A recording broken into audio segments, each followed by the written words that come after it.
और खबर उत्तर प्रदेश के श्रावस्ती जनपद से है, जहां पर विधानसभा की चाह में हाथ का साथ छोड़ करके हाथी पर सवार हुए हैं नसीम चौधरी। 2011 में साइकिल की सवारी करके पत्नी को पंचायत सदस्य तथा 2017 में कांग्रेस का हाथ थाम करके पत्नी को नगर पंचायत इकौना का चेयरमैन बनाने में सफल रहे हैं। कांग्रेस पार्टी के पूर्व जिलाध्यक्ष नसीम चौधरी ने शनिवार को लखनऊ स्थित बहुजन समाज पार्टी के प्रदेश कार्यालय के पार्टी मुखिया मायावती के समक्ष बसपा का दामन थाम लिया। नसीम के बसपा में जाने से जिले के राजनीतिक पंडितों ने नफा नुकसान का गुणा भाग लगाना शुरू कर दिया है।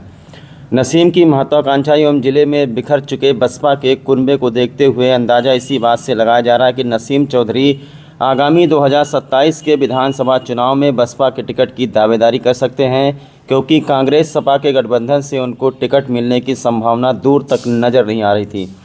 ऐसे में विधानसभा की चौखट तक पहुंचने में उन्होंने अपने लिए बसपा को एक बेहतर विकल्प मानते हुए हाथ का साथ छोड़ करके हाथी की सवारी कर ली है। हालांकि ये भविष्य ये बताएगा कि 2027 के विधानसभा चुनाव में बसपा के टिकट पर उनकी दावेदारी कितनी मजबूत रहेगी। यदि उन्हें बसपा का टिकट मिल भी जाता है तो क्या विधानसभा तक पहुंचने में उनका सपना साकार हो पाएगा या नहीं। वहीं अगर राजनीतिक सूत्रों की माने तो नसीम बसपा का दामन थाम कर राजनीतिक मठाधीशों का शिकार हो गए हैं, क्योंकि नसीम चौधरी मुस्लिम समुदाय का एक उभरता हुआ चेहरा है, जिन्हें समाज के एक बड़े हिस्से सहित अन्य समाज के कुछ युवाओं का समर्थन प्राप्त होता है, जिसकी बदौलत नसीम की पत्नी गजाला चौधरी पूर्व में जिला पंचायत सदस्य रह चुकी हैं तथा वर्तमान में नगर पंचायत इकौना की चेयरमैन हैं। ऐसे में अगर आगामी विधानसभा चुनाव में नसीम को बसपा का टिकट मिल जाता है और वे मुस्लिम वोटरों को अपने पक्ष में मतदान कराने में सफल हो जाते हैं तो इससे सीधे तौर पर समाजवादी पार्टी का नुकसान तथा भाजपा का लाभ होगा। हालांकि इस बात से भी इनकार नहीं किया जा सकता, यदि नसीम चौधरी मुस्लिम और दलित मतदाताओं को एकजुट करने में सफल हो जाते हैं तो उनके सपनों में चार चांद भी लग सकते हैं। नसीम चौधरी के महत्वाकांक्षा का अंदाज़ा इसी बात से लगाया जा सकता है कि 2011 में उन्होंने साइकिल की सवारी करने के बाद अपनी पत्नी गजाला चौधरी को जिला पंचायत सदस्य बनाने में सफल रहे थे। 2017 में कांग्रेस का हाथ पकड़ करके पत्नी को नगर पंचायत इकौना का चेयरमैन बनाने में सफल हो गए और अब 2025 में हाथी की सवारी करके 2027 में विधानसभा तक पहुंचने का सपना संजोए हैं। ऐसे में देखना ये होगा कि 2027 में नसीम चौधरी का सपना कितना सच हो पाएगा। इस संदर्भ में नसीम चौधरी का कहना है कि बसपा का दामन थामने के दौरान आगामी विधानसभा चुनाव के लिए बहन जी का आशीर्वाद और आश्वासन दोनों मिला है, जिसमें हम दोगुनी ऊर्जा के साथ काम करेंगे। इसी क्रम में दिनांक 3/8/2025 को नसीम चौधरी के इकौना आवास स्थित पर एक प्रेस वार्ता का आयोजन किया गया, जिसमें नसीम चौधरी को सैकड़ों लोगों ने बधाई दिया। वहां पर बधाई देने वालों को तांता लगा रहा और कार्यकर्ताओं ने संकल्प लिया कि 2027 में बहन मायावती जी को उत्तर प्रदेश का मुख्यमंत्री बनाना है। इस अवसर पर बसपा जिलाध्यक्ष दिनेश गौतम, जिला प्रभारी राजेश कुमार गौतम, मंडल प्रभारी श्रवण कुमार पासी, राजकुमार आर, विधानसभा अध्यक्ष गुरुद्दीन आर, विधानसभा सचिव राजकुमार आज़ाद, सेक्टर बहुत सारे जो है बसपा के कार्यकर्ता पदाधिकारी मौजूद रहे। ऐसी क्या वजह रही कि आप बीएसपी में चले गए? देखिए, मैंने देखा कि भारतीय जनता पार्टी से अगर कोई मुकाबला कर सकता है तो केवल बहुजन समाज पार्टी है, क्योंकि दो बार यूपी की जनता और सबसे पहले हमारी कौम की जनता ने समाजवादी पार्टी को भरपूर 99% वोट दिया। उसके बाद भी भारतीय जनता पार्टी का मुकाबला उन्होंने नहीं कर पाया। इसलिए मुझे लगा कि पूरे प्रदेश और पूरे देश में अगर कोई भी विकल्प है तो वो बहुजन समाज पार्टी है। इसके वजह से मैंने कल बहुजन समाज पार्टी के राष्ट्रीय अध्यक्ष श्री सुश्री मायावती जी से मुलाकात कर उनका आशीर्वाद लेकर मैंने बहुजन समाज पार्टी का दामन थाम लिया। तो अरे लगभग 8-10 साल पहले आप पहले भी बीएसपी में थे, उसके बाद क्या समझा जाए कि आपकी घर वापसी हुई है? बिल्कुल, अब घर वापसी हो गई है। बहुजन समाज पार्टी का ब्लेड है। बहुजन समाज पार्टी में हमारे पिताजी ने कम से कम 35 साल उसमें बहुजन समाज पार्टी में काम किया है, तो जाहिर सी बात है कि आज घर वापसी हुई है और वापस घर में आकर बहुत खुशी महसूस हो रहा है। 2027 का चुनाव होने वाला है और इससे पहले जिला पंचायत और प्रधानी का चुनाव होने वाला है। क्या रणनीति रहेगी बीएसपी की इसमें?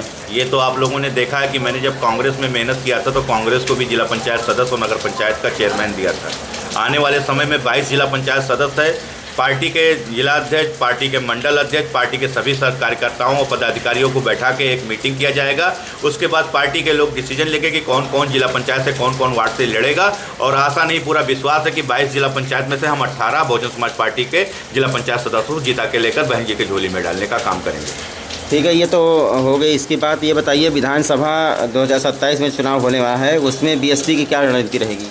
अब हम लोग घर घर जाके बूथ लेवल से काम कर रहे हैं। बहन जी का जो आशीर्वाद रहेगा, जिसको पार्टी टिकट देगी उसके साथ चुनाव लड़ाया जाएगा। अगर हमको बहन जी ने आशीर्वाद दिया, अगर 290 विधानसभा से अगर हमें मौका दिया तो हम भी चुनाव लड़ेंगे और बहन जी के खाते में दोनों सीट यहाँ श्रावस्ती और बिनगा की झोली में डालने का काम करेंगे, सभी कार्यकर्ताओं और सभी पदाधिकारियों के साथ मिलकर। कल आप वहाँ गए थे प्रदेश कार्यालय पर, बहन मायावती जी ने क्या कहा आपसे? बहन जी ने कहा कि आप एक नौजवान हैं, युवा हैं, मेहनत कीजिए, मेहनत करोगे तो आप आगे बढ़ोगे।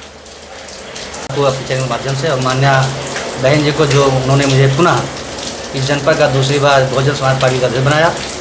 और अभी हमने कल माननीय चेयरमैन जो यहाँ के वर्तमान के प्रतिनिधि माननीय पूर्व जिला अध्यक्ष कांग्रेस पार्टी के नसीम चौधरी साहब ने कल मान्य बहन जी के संपर्क में आके और बीएसपी का दामन थामा है। और हम बहुजन समाज पार्टी कार्यकर्तागण और माननीय नसीम चौधरी साहब ये मान के चले हैं, संकल्प के चले हैं कि 2027 में माननीय बहन जी को इस प्रदेश का मुख्यमंत्री बना के बहुजन समाज पार्टी की झोली में 289 भिनगा और 290 श्रावस्ती की दोनों सीट देकर मुख्यमंत्री बनाने का काम करेंगे। आप लोग देखा जा रहा है कि समाजवादी पार्टी के जो वोटर हैं उसमें लगातार सेंध लगा रहे हैं। सिरसिया ब्लॉक में कई जगह पर देखा जा रहा है बहुत सारे लोग समाजवादी पार्टी को छोड़ करके बीएसपी में आ रहे हैं, इस पर आप क्या कहेंगे? ये तो आप जो आजकल देख रहे हैं, जो वर्तमान की सरकार है, जंगल राज भ्रष्टाचार जिसका चल रहा है। और इससे पहले 12-17 जब सपा की सरकार थी उसको भी यहाँ की जनता ने देखा है। और उसके पहले 7 से 12 जब बीएसपी की मान्य बहन जी की गवर्नमेंट थी उनके साथ सत्ता और विकास को देखा है। आज उसी की अवलोकन करके वो बहुजन समाज पार्टी का दामन थामने का कर रहे हैं और आगामी 2027 में बीएसपी की मान्य बहन जी को मुख्यमंत्री बनाने का काम करेंगे। लोगों को, पूरे पत्रकार बंधुओं को धन्यवाद देते हैं और आपने हमारी बात को जन तक पहुंचाने का जो हम लोगों के पास आए उसके लिए भी बहुत बहुत धन्यवाद। आज जिस तरीके से पूरे प्रदेश में जंगल राज कायम है और जो बहु बेटियों की इज्जत सरेआम लूटी जा रही है, जिस तरीके से पूरे प्रदेश में हाहाकार है, तो इससे मुस्लिम समाज हुए चाहे मदरसे हुए, तमाम तरीके से आपने जनपद श्रावस्ती में देखने का कि काम किया कि तमाम मदरसे तोड़े गए हैं उनको, और तमाम तरीके के से जो उनके पर अत्याचार हो रहा है, इससे अपने आप को मुस्लिम समाज जो है वो अपने आप को अपेक्षित मान रहा है।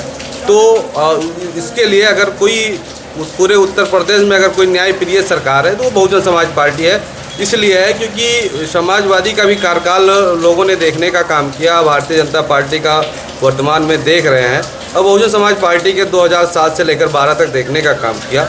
लोगों ने बिल्कुल ये देखा कि हाँ, बहुजन समाज पार्टी में जो न्याय प्रिय समतामूलक सरकार और तमाम तरीके से न्याय प्रिय काम किए गए, तमाम काम किए गए, उससे लोगों ने एक बहुजन समाज पार्टी के साथ अपनी आस्था व्यक्त करते हुए और उसी में माननीय एकौना के नगर पंचायत चेयरमैन श्रीमती गजाला चौधरी के पति जो उनके प्रतिनिधि हैं और पूर्व कांग्रेस जिला अध्यक्ष भाई नसीम चौधरी जी ने और इनके पिताजी ने, सारे लोगों ने बहुजन समाज पार्टी का शामिल होने का काम किया, माननीय बहन जी का आशीर्वाद लेने का काम किया।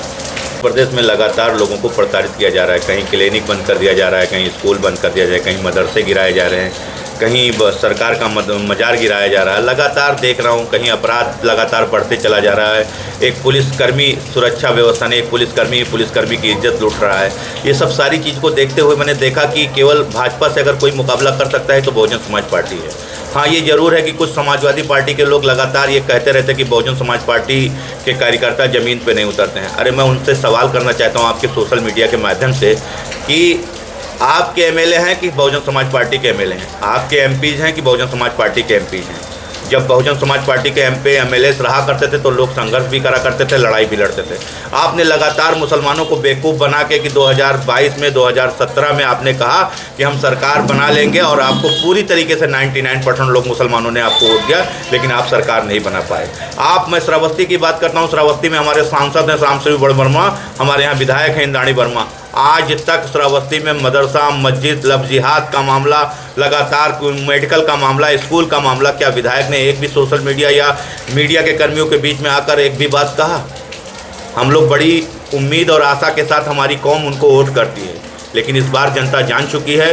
और मैं कौम के लोगों से और लोगों से लोगों से कहना चाहता हूं कि बहुजन समाज पार्टी को आप समाजवादी को 99% वोट देते थे, बहुजन समाज पार्टी को 50% वोट दीजिए। आपका विधायक होगा, आपका सांसद होगा और आपका सरकार होगा। और बहन जी उत्तर प्रदेश 2027 की मुख्यमंत्री होंगी।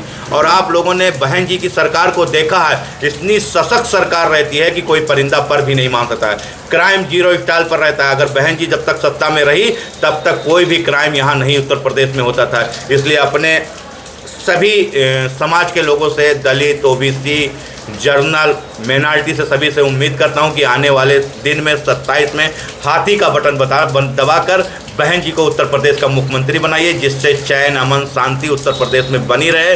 ना किसी महिला पुलिस वाले की बलात्कार हो, ना कहीं स्कूल बंद हो, ना कहीं मदरसा गिरे, ना कहीं मस्जिद गिरे। लगातार आज लव जिहाद के मामले में लोगों को फंसाया जा रहा है। इन सब से बचा जाए और उत्तर प्रदेश और देश में अमन और चमन शांति बनी रहे।